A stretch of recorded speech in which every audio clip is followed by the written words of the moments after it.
नमस्कार, मैं हूं सत्यपाल और आप देख रहे हैं CWB हिंदी न्यूज। शक संवत 1946 विक्रम संवत 2081 आज वैशाख मास के कृष्ण पक्ष की द्वादशी तिथि और दिन रविवार है। तदनुसार अंग्रेजी तारीख 5 मई सन 2024। सबसे पहले आज के मुख्य समाचार। हरियाणा में चुनाव के बाद सरपंचों को मिलेगी खुशखबरी, मुख्यमंत्री ने दिया ये आश्वासन। 5 मई यानी आज नीट यूजी एग्जाम होगा। टेस्ट सेंटर पर फुल स्लीव्स के कपड़े पहनकर न जाएं, ट्रांसपेरेंट वाटर बोतल साथ रखें, बताएंगे पूरी अपडेट। हरियाणा में दुष्यंत चौटाला को एक और बड़ा झटका, राइट हैंड माने जाने वाले इस नेता ने छोड़ी पार्टी। CBSE ने लाखों छात्रों को दी राहत, अब बेसिक गणित वाले भी 11वीं में ले पाएंगे मैथ। रेवाड़ी में रेल यात्रियों के लिए आई खुशखबरी, भारतीय रेलवे ने दिए यह तोहफे। आमजन को नहीं रुलाएगी प्याज की महंगाई, सरकार ने कर दिया ये उपाय।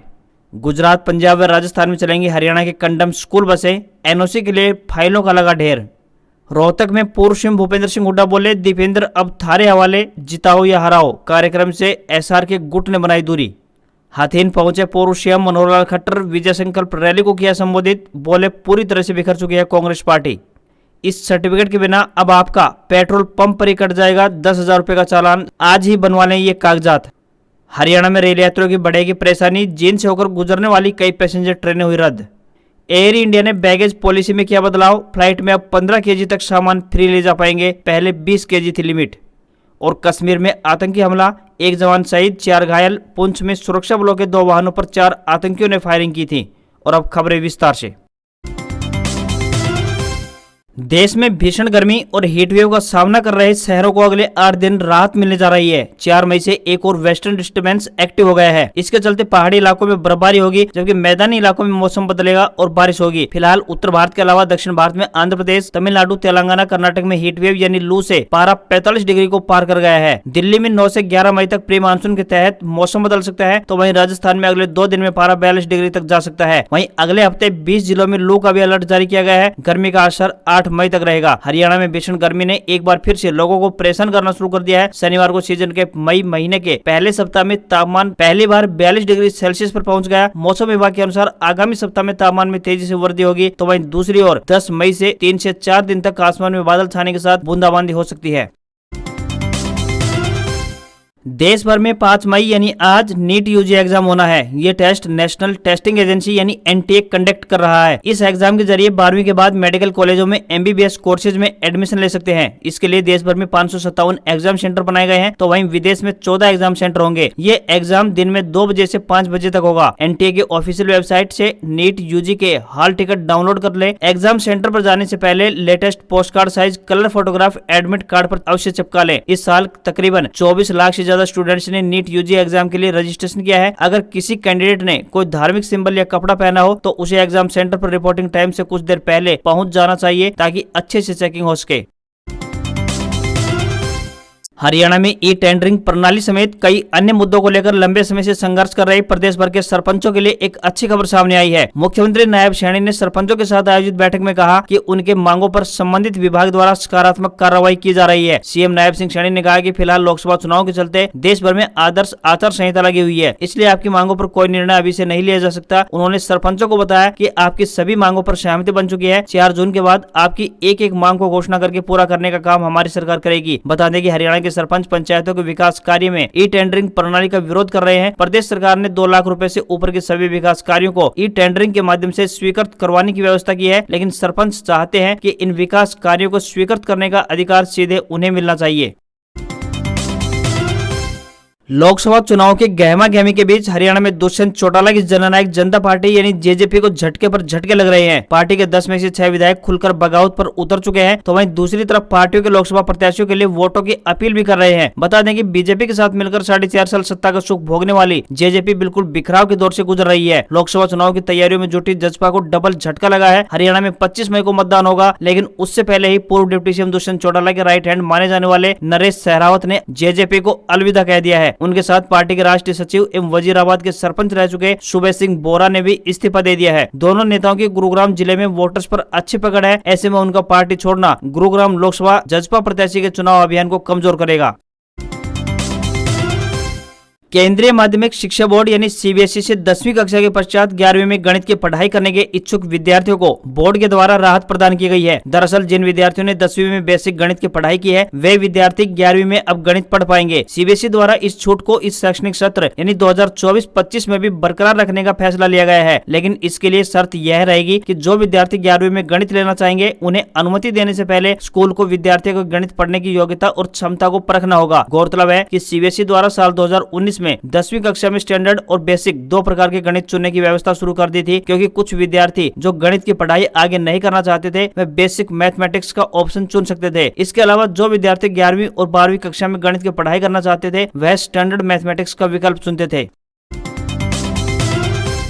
हरियाणा के रेवाड़ी में रेल यात्रियों को भारतीय रेलवे द्वारा बड़ा तोहफा दिया गया है। दरअसल रेवाड़ी से होकर साबरमती हरिद्वार साबरमती स्पेशल ट्रेन की शुरुआत कर दी गई है। इसके साथ ही यहां से होकर गुजरने वाली भुज दिल्ली सराय भुज स्पेशल ट्रेन में फर्स्ट एसी श्रेणी डिब्बों में अस्थायी तौर पर इजाफा किया गया है। आपको बता दें कि 7 मई से 28 जून तक गाड़ी संख्या 09407 व 09408 भुज दिल्ली सराय भुज स्पेशल ट्रेन में एवं दिल्ली सराय से 8 मई से 29 जून के बीच फर्स्ट एसी श्रेणी के डिब्बों में अस्थायी रूप से इजाफा किया गया है। इसके अलावा रेलवे द्वारा साबरमती हरिद्वार स्पेशल ट्रेन भी चलाई जाएगी। गाड़ी संख्या 09425 रविवार यानी आज 5 मई को साबरमती से शाम 7 बजे रवाना होगी और सोमवार यानी कल 6 मई को हरिद्वार को शाम 7 बजे पहुंचेगी। यह गाड़ी 09426 वापसी में सोमवार 6 मई को हरिद्वार से रात 9:45 पर रवाना होगी और मंगलवार को रात 9:30 बजे साबरमती पहुंच जाएगी। इस सफर के दौरान इस ट्रेन में महिसाणा पालनपुर आबू रोड जवाई बांध फालना रानी मारवाड़ जंक्शन अजमेर किशनगढ़ फुलेरा रेंगस नीमका थाना नारनौल रेवाड़ी गुरुग्राम दिल्ली कैंट दिल्ली गाजियाबाद मेरठ सिटी मुजफ्फरनगर व रुड़की स्टेशन आएंगे। कांग्रेस के पूर्व मुख्यमंत्री एवं विधानसभा में विपक्ष के नेता भूपेंद्र सिंह हुड्डा और बीबी बत्ता ने शनिवार को पार्टी के लोकसभा प्रत्याशी दीपेंद्र हुड्डा के नामांकन दाखिल कराया। इसके बाद भूपेंद्र सिंह हुड्डा कार्यकर्ताओं से रूबरू हुए पार्टी कार्यालय के सामने अंबेडकर चौक पर संबोधित करते हुए कहा कि दीपेंद्र इब थारे हवाले, जिताओ या हराओ, यो चुनाव थामने लड़ना है। उन्होंने कहा कि मेरा मन है कि एक बार और इन टक्कर ले लूं, अब ना थाम और ना मैं किसी की काबू का, पूरे हरियाणा में जाऊंगा, रोहतक थाम संभाल लेना। हालांकि नामांकन से कांग्रेस के एसआर के गुट ने दूरी बनाकर रखी। साथ में चौधरी वीरेंद्र सिंह भी नामांकन में नहीं आए, जबकि वे सिरसा कुमारी शैलजा का नामांकन करवाने गए थे। पूर्व मुख्यमंत्री भूपेंद्र सिंह हुड्डा ने कहा कि कार्यकर्ता जो भीषण गर्मी में पसीना बहा रहे हैं वह प्रदेश की राजनीति में बदलाव लेकर आएगा। साथ में झज्जर की विधायक गीता बुक्कल, कलानौर की विधायक शकुंतला खटक, मां आशा हुड्डा व पत्नी श्वेता मौजूद रही। हरियाणा में लोकसभा चुनाव को लेकर नामांकन प्रक्रिया चल रही है। 10 लोकसभा सीटों पर 29 अप्रैल से लेकर अब तक 211 उम्मीदवारों ने नामांकन भरा है। सबसे ज्यादा 35 नामांकन कुरुक्षेत्र तो वहीं 33 नामांकन गुरुग्राम में दर्ज किए गए हैं। शनिवार को रोहतक लोकसभा सीट से कांग्रेस कैंडिडेट दीपेंद्र हुड्डा ने नामांकन दाखिल किया। शपथ पत्र के अनुसार दीपेंद्र हुड्डा 26 करोड़ के मालिक हैं, तो वहीं उनकी पत्नी श्वेता हुड्डा मिर्धा के पास 42 करोड़ रुपए की संपत्ति है। सिरसा सीट से भाजपा उम्मीदवार डॉक्टर अशोक तंवर और इनेलो के उम्मीदवार संदीप लोट ने भी नामांकन भरा। वहीं भिवानी महेंद्रगढ़ सीट से भाजपा उम्मीदवार चौधरी धर्मवीर सिंह ने नामांकन दाखिल किया है। इस दौरान उनके साथ सिंचाई मंत्री अभय सिंह यादव व पूर्व मंत्री प्रोफेसर रामविलास शर्मा तो नजर आए, लेकिन उनकी टिकट के लिए पैरवी करने वाले केंद्रीय राज्य मंत्री राव इंद्रजीत सिंह नदारद रहे। फरीदाबाद लोकसभा सीट से इनेलो के प्रत्याशी सुनील तेवतिया ने नामांकन दाखिल किया, तो वहीं हिसार से कांग्रेस के उम्मीदवार जयप्रकाश ने आदमपुर में चुनावी सभा के दौरान कहा कि भाजपा ने कोविशील्ड कंपनी से करोड़ों रुपए का चंदा लेकर लोगों को मौत के इंजेक्शन लगवाए हैं। हरियाणा के शिक्षण संस्थानों की पुरानी हो चुकी बसें अब नए रूप में गुजरात, पंजाब, छत्तीसगढ़ और राजस्थान में चलेंगी। निजी स्कूलों की ओर से अपनी खटारा हो चुकी पुरानी बसों को दूसरे प्रदेशों में या फिर एनसीआर से बाहर के जिलों में बेचा जा रहा है। इसके लिए परिवहन विभाग के पास एनओसी लेने के लिए फाइलों का ढेर लगना शुरू हो गया है। करनाल जिले की बात करें तो अब तक यहाँ से 34 बसों की एनओसी गुजरात के जूनागढ़, पंजाब के संगरूर के लिए कट चुकी है, जबकि कुछ स्कूलों ने छत्तीसगढ़ के जसपुर और राजस्थान के झुंझुनू आदि में बसें बेचने की योजना बनाई है। इनकी फाइलें तैयार की जा रही है। वहीं जो वाहन 10 साल की समय सीमा पूरी चुके हैं उन्हें एनसीआर के बाहर के जिले यानी कैथल, कुरुक्षेत्र और यमुनानगर आदि के स्कूलों को बेचा जा रहा है, ताकि जांच में पकड़े न जाएं। एनसीआर क्षेत्र में डीजल वाहन को 10 साल तक ही चलाया जा सकता है, जबकि वाहन की वैधता 15 वर्ष तक की होती है। ऐसे में इन वाहनों को 10 साल बाद एनसीआर से बाहर चलाया जा सकता है। वाहन की स्थिति ठीक होने पर केवल एनसीआर क्षेत्र से बाहर पासिंग हो सकती है। चौतरफा महंगाई की मार से जूझ रहे आमजन के लिए एक राहत भरी खबर सामने आ रही है। केंद्र की मोदी सरकार ने घरेलू बाजार में प्याज की कीमतों को नियंत्रित रखने के लिए इसके निर्यात पर पाबंदी को जारी रखा है। सरकार ने प्याज के निर्यात पर लगी पूरी तरह से रोक को भले ही हटा दिया है, लेकिन फिर से भारी भरकम निर्यात शुल्क लगाने का फैसला लिया गया है। बता दें कि प्याज के निर्यात पर 40% निर्यात शुल्क लगाने का निर्णय लिया गया है। पिछले साल प्याज की आसमान छूती कीमत को देखते हुए यह निर्णय लिया गया था। इसके अलावा सरकार ने देसी चना को 31 दिसंबर 2025 तक के लिए आयात शुल्क से छूट प्रदान कर दी है। पंजाब हरियाणा सीमा पर शंभू बॉर्डर के पास किसानों द्वारा रेलवे ट्रैक जाम किए जाने से दिल्ली बठिंडा रेल मार्ग पर ट्रेनों का दबाव बढ़ता ही जा रहा है। ट्रेनों को प्लेटफॉर्म पर लाने के लिए जगह नहीं बच रही है। इससे दैनिक ट्रेनों के संचालन की व्यवस्था पूरी तरह से गड़बड़ा गई है। इसके चलते रेलवे द्वारा अब तीसरी पैसेंजर ट्रेन को रद्द करने का निर्णय लेने के साथ साथ दिल्ली और जाखल के बीच सफर करने वाले पैसेंजर ट्रेन को अब जींद तक ही चलाने का अहम फैसला लिया गया है। भारतीय रेलवे ने शाम 4 बजे संचालित होने वाली train number 04996 Jind Panipat rail सेवा को रद्द कर दिया है। इसके अलावा जींद कुरुक्षेत्र ट्रेन नंबर 04993 व 94 और train number 04988 Jind Delhi rail सेवा को पहले से ही रद्द कर दिया गया है। ये ट्रेनें कितने दिन तक रद्द रहेंगी, इस बारे में अभी तक कोई आधिकारिक सूचना सामने नहीं आ रही है। ट्रेन नंबर 044, 31 व 32 दिल्ली जाखल ट्रेन को जींद तक संचालित करने से रोजाना सफर करने वाले यात्रियों की परेशानी बढ़ गई है।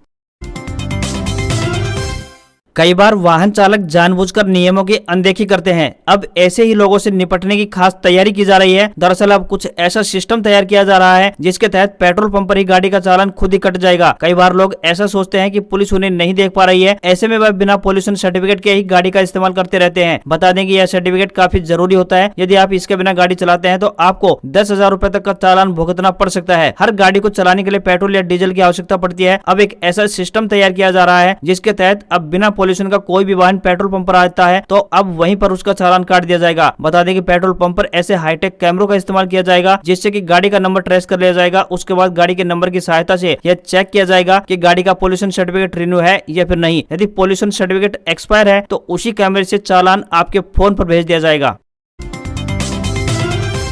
हथीन में आयोजित भाजपा की विजय संकल्प रैली में पहुंचे पूर्व मुख्यमंत्री मनोहर लाल खट्टर ने कांग्रेस पर जमकर कटाक्ष किए। कहा कि कांग्रेस का न तो संगठन है, न ही नेता और न ही उनके साथ जनता है। कांग्रेस पार्टी बिखर चुकी है। कांग्रेस अपना अस्तित्व बचाने के लिए लड़ाई लड़ रही है। मनोहर लाल खट्टर ने कहा कि भाजपा के कार्यकाल के दौरान नौकरी प्राथमिकता के आधार पर दी गई है। गरीब लोगों के पात्र बच्चों को नौकरी दी गई है। कांग्रेस के राज में नौकरियों में पर्ची के साथ खर्चे भी चलती थी। पूर्व मुख्यमंत्री ने कहा कि हथीन के क्षेत्र के विकास के लिए अलग अलग परियोजनाओं के तहत 700 करोड़ रुपए आवंटित किए गए हैं। मनोहर लाल खट्टर ने कहा कि मोदी सरकार ने धारा 370 हटाई, भव्य राम मंदिर का निर्माण करवाया तथा मुस्लिम बहनों की रक्षा के लिए 3 तलाक का बिल पास करके उन्हें सम्मान दिया। मनोहर लाल खट्टर ने कहा कि क्षेत्र में हथीन बाईपास योजना बनाई गई है तो साथ ही 2 बिजली के सब स्टेशन दिए गए हैं। मंडकोला में केएमपी मार्ग पर कट भी मंजूर कर दिया गया है। क्षेत्र के 1 दर्जन से भी ज्यादा स्कूलों को अपग्रेड कराया गया है तो साथ ही 2 महिला कॉलेज भी क्षेत्र के लिए दिए गए हैं। हरियाणा के जूनियर महिला कोच यौन शोषण मामले में आरोपी पूर्व खेल मंत्री संदीप सिंह ने खुद को आरोप मुक्त किए जाने को लेकर चंडीगढ़ एसीजेएम कोर्ट में एक एप्लीकेशन दायर की है। इसकी सुनवाई के लिए 6 जून की डेट तय की गई है। इसके साथ ही चंडीगढ़ कोर्ट की ओर से इस मामले में प्रोसिक्यूशन की ओर से जवाब दाखिल करने को कहा गया है। वहीं वकील समीर शेट्टी और दीपांशु बंसल पीड़ित जूनियर महिला कोच की ओर से कोर्ट में पेश हुए। जून में सुनवाई डेट के दौरान आरोपी संदीप सिंह पर आरोप तय करने को लेकर भी बहस की जानी है। आरोपी संदीप सिंह पूर्व मुख्यमंत्री मनोहर लाल खट्टर की सरकार में खेल मंत्री थे। जूनियर महिला कोच के आरोपों के बाद पूर्व सीएम ने उनसे खेल विभाग वापस ले लिया था, लेकिन वह मंत्री पद पर बने रहे थे। हालांकि अब हरियाणा में नायब सिंह सैनी मुख्यमंत्री हैं। इनके मंत्रिमंडल में उन्हें मंत्री पद नहीं दिया गया है। बता दें कि 31 दिसंबर 2022 को जूनियर महिला कोच की शिकायत पर सेक्टर 26 थाना पुलिस ने मंत्री संदीप सिंह के खिलाफ विभिन्न धाराओं के तहत केस दर्ज किया था। इस हफ्ते सोने व चांदी के दामों में गिरावट देखने को मिली है। भारतीय सराफा बाजार में बात करें तो इस हफ्ते की शुरुआत यानी 29 अप्रैल को सोना 72,239 रुपए पर था, जो कि अब यानी 4 मई को 71,191 रुपए प्रति 10 ग्राम के स्तर पर पहुंच गया है। यानी इस हफ्ते इसकी कीमत में 1,048 रुपए की गिरावट सामने आई है। वहीं चांदी की बात करें तो इस हफ्ते की शुरुआत में ये 80,914 रुपए पर थी, जो अब 79,989 रुपए प्रति किलोग्राम के स्तर पर पहुंच गई है। यानी इस हफ्ते इसकी कीमत 925 रुपए गिरी है। आज खबरों में बस इतना ही। देखते रहिए आपका अपना हरियाणा का सबसे बेहतरीन news channel CWB Hindi news. नमस्कार। इसी आशा के साथ आपका दिन शुभ रहे।